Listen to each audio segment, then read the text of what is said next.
आदिकवि भानुभक्तको स्मारक रहेछ।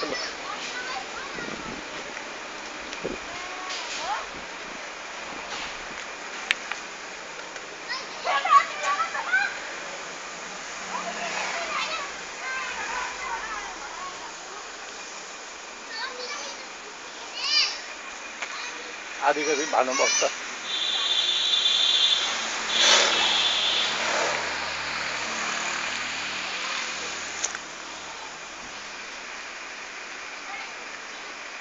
घाँसी गरिब घरको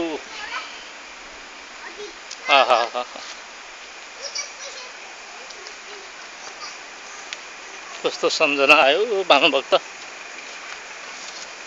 मैले पोहोर साल दार्जिलिङमा ल्याएको थिएँ भानुभक्तको।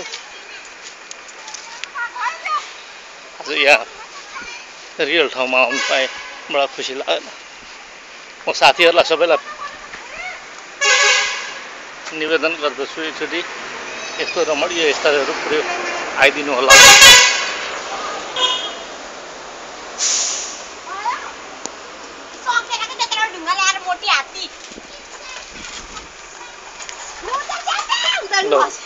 कता हो ढुङ्गो?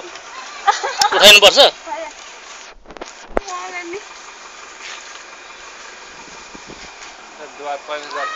के चाहिँ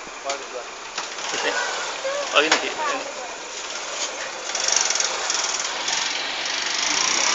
यो ठाउँलाई के भन्छ अरे? तनहु।